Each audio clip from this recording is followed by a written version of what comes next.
Welcome back to the deep dive, everyone. Today we're going to really get into the weeds, so to speak, with Alphabet, the Google folks. That's right, the company behind Google. And we've got a really interesting collection of analysis here to dig into. Articles from the Motley Fool, Seeking Alpha, a CNBC segment, even a Bloomberg piece. Yeah, a lot of smart people seem to be thinking Alphabet stock is a pretty good bet right now. So we wanted to, pull all those threads together and see what we can learn. Absolutely. And try to cut through the noise, right? Give everyone listening a clear picture of why this stock's getting attention, even though, well, the market's been kind of, Bumpy, yeah. I mean, we've got to acknowledge the elephant in the room, haven't we? The NASDAQ, it's officially in a correction. That means it's down, 10%? More than 10% from its peak? Right, as of mid-March anyway. Yeah, over 8% down for the year so far. And it's not just the smaller companies feeling it. We've got the Magnificent Seven, those big tech names, Apple, NVIDIA, Microsoft, the list. Amazon, Meta, Tesla, and of course, our main focus today, Alphabet. Most of them have been in the red this year, actually. Only Meta's managed to stay positive year to date, at least as of mid-March. Interesting, isn't it, that even with that backdrop, some analysts are saying Alphabet, despite being down about 20% from its highs in February, they're saying this could be a buying opportunity. That's the argument we're going to explore. Is Alphabet undervalued right now? A lot of folks seem to think so. What, the Motley Fool, they definitely seem to think so. They laid out 3 big reasons why they see Alphabet as like a bargain buy. And the first one is just, wow, their cash flow. It's insane. It really is remarkable. You think about all the different companies under the Alphabet umbrella, Google, YouTube, Waymo, even DeepMind and Calico. But the real money makers, the ones just churning out cash, are Google and YouTube, especially through advertising, right? Right. And when we say churning out cash, we're not exaggerating. Their 2024 revenue, are you ready for this? Over $350 billion. It's hard to even fathom that kind of scale. Yeah. And that's not just a big number in a vacuum. That's a 14% jump from 2023. And get this, almost $100 billion more than they pulled in just 3 years earlier in 2021. Yeah, those numbers really put things in perspective. And it's not just revenue, it's what they're doing with it. Yeah. Their operating income for 2024, over $112 billion. That's pure profit before you even factor in things like interest and taxes. It's no wonder they've got such massive cash reserves. More than $96 billion in cash, equivalents, and short-term marketable securities, meaning they can access that money very quickly if they need to. $96 billion. I mean, talk about a safety net. They could ride out just about any economic storm with that kind of cushion, couldn't they? It gives them so much flexibility, right, to invest in new areas, acquire other companies. And that leads us perfectly into reason number 2, why analysts are so bullish on Alphabet, their growth potential, particularly with Google Cloud. Oh, Google Cloud. That's the one everyone's been talking about, right? It seems like it's just exploding. It really is growing rapidly. Just look at Q4 2024. Revenue is up 30% year over year, hitting $12 billion. $12 billion in just one quarter. And that represents a solid chunk of Alphabet's total revenue, about 12.4% if you want to get specific. To give you some context, just 2 years before that, same quarter, Google Cloud was only bringing in 9.6% of total revenue. Go back 5 years, it was a measly 5.7%. So the growth trajectory is very, very clear. Yeah, no arguing with that upward trend. But I mean, they're still playing catch up, right? To AWS and Microsoft Azure, the big players in cloud computing. True. As of Q4 2024, Google Cloud had about 12% market share, while AWS was sitting pretty at 30% and Azure at 21%. So there's definitely a gap to close. But the good news for Alphabet is the overall market, the pie everyone's fighting for, that's still getting bigger, right? Massively. Projections show the cloud computing market growing at a compound annual growth rate, or CAGR, of over 16% all the way through 2032. So even if Google Cloud doesn't steal huge chunks of market share from Amazon or Microsoft, there's still a ton of room for them to grow. A rising tide lifts all boats, as they say. And it's not just about revenue growth for Google Cloud, right? Their profitability's been improving too, hasn't it? Oh, absolutely. This is where things get really interesting. With cloud services, you often have high upfront costs, but once you hit a certain scale, attract enough customers, those profit margins can get really, really good. And that's what we're seeing with Google Cloud. Their operating margin in Q4 2024, it almost doubled year over year, from 9.4% to 17.5%. That's huge. Especially when you consider that just 2 years ago, they were actually operating at a loss in that same segment. That turnaround in profitability, that's definitely going to get investors' attention. For sure. Now, the third reason why Alphabet is being touted as a bargain, it comes down to, well, their valuation in the stock market. Right, the good old price to earnings ratio, the PE ratio. Exactly. And right now, Alphabet's trading at less than 21 times its trailing 12-month earnings, meaning its earnings per share over the past year.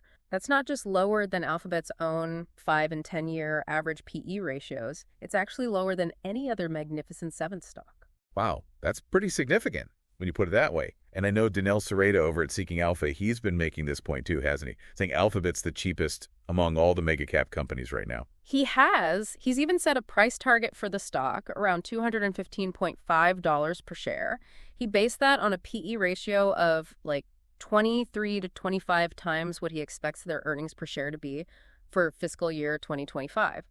And if that target's hit, that's almost a 30% potential upside from where the stock was trading in mid-March 2025. That's not insignificant. And it's not just Seeking Alpha saying this. I remember seeing Eva Ados from EarShares on CNBC. She was basically saying the same thing, right? That Alphabet's trading at a huge discount, and even said something like they're now priced at half the price of their peers.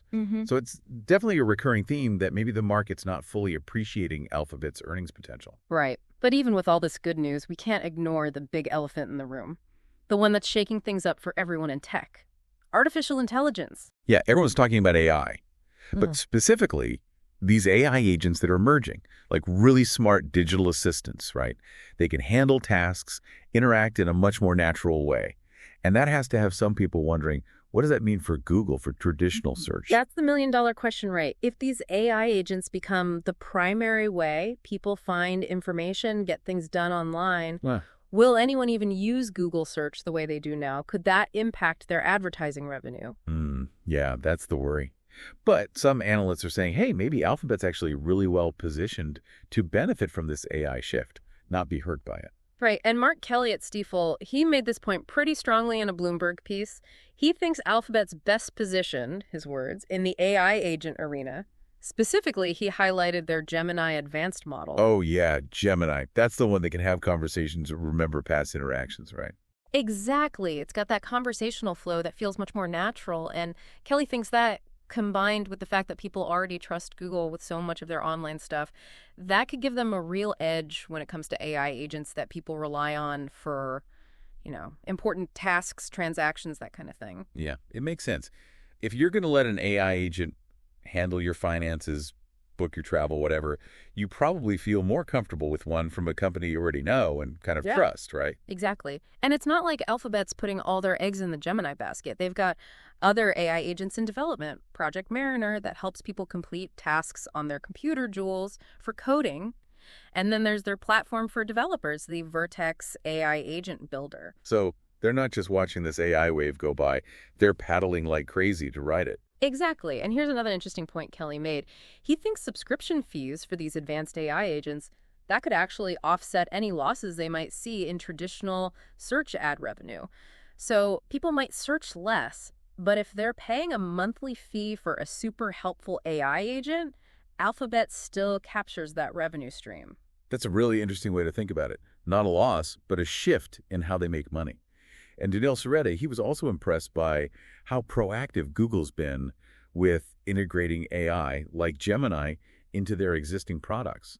He also pointed out that their pricing for AI APIs, those are the tools developers use to connect with their AI models, it's very competitive, especially compared to like DeepSeek. Makes sense. The more affordable they make it for other companies and developers to use their AI tools, the more widely those tools will get adopted, which is good for everyone. Yeah. Speaking of strategic moves, we have to talk about their acquisition of Wiz, the cloud security company. Oh, yeah, that was a big deal, wasn't it? Their biggest acquisition yet, I think, although it's not expected to close until 2026. Right, still has to go through all the regulatory hurdles and all that. But Eva Ados on CNBC, she sees this as a very, very smart move for Google Cloud. She called it vertical integration because Wiz was already a Google Cloud customer. Right, so they're basically bringing in-house a company that was already using and validating their cloud services. Exactly. And with cloud security being such a critical and frankly booming area right now, this acquisition just makes Google Cloud even more attractive to potential customers, right? It addresses those big concerns businesses have about keeping their data safe in the cloud. Absolutely. Ados even went so far as to call it a major national security issue. She said it was a must-have for Google, not a nice-to-have. So clearly, they're taking cloud security very, very seriously. Which, frankly, everyone should be. But it's not all sunshine and roses, right? The sources we looked at, they did point out some potential risks and concerns. Yeah, like the Motley Fool mentioned the possibility of ad spending slowing down, especially if the economy takes a downturn. They also talked about the regulatory challenges, which, let's be honest, any big tech company's got to deal with those constantly. And Soretta at Seeking Alpha, he was specifically worried about Google losing search market share to, those very AI-powered chat services we talked about. He also said, look, if Alphabet's PE ratio drops and they miss their earnings targets, the stock price could take a hit. So it's not all risk-free, for sure. Every investment has some level of risk. But overall, it seems like the analysts we looked at, they feel pretty good about Alphabet's prospects, right? They do. The potential rewards, the upside, it seems to outweigh the risks, at least in their opinion. Okay, so let's sum all this up for everyone listening. We took a deep dive into some recent expert analysis of Alphabet. And here's what we learned. They've got a rock-solid financial foundation. Google Cloud is growing fast and becoming way more profitable. And a lot of analysts think their stock is undervalued right now, both compared to other big tech companies and historically. Plus, they're making some very deliberate, very strategic moves in AI, which could position them incredibly well for the future. It's a compelling story, isn't it? There are definitely challenges on the horizon with the economic uncertainty and the whole AI landscape changing so rapidly. But the overall message seems to be, don't underestimate Alphabet. Exactly. They've got a long history of adapting, innovating, and finding ways to grow. So here's a thought for you, dear listener, to ponder. With all these advancements in AI, the cloud market constantly evolving, what do you find most interesting, most promising, or maybe even most concerning about Alphabet's strategy going forward? It's definitely a story that's still unfolding, so keep learning, keep exploring, and form your own conclusions. Thanks for joining us on this deep dive. And we'll see you next time.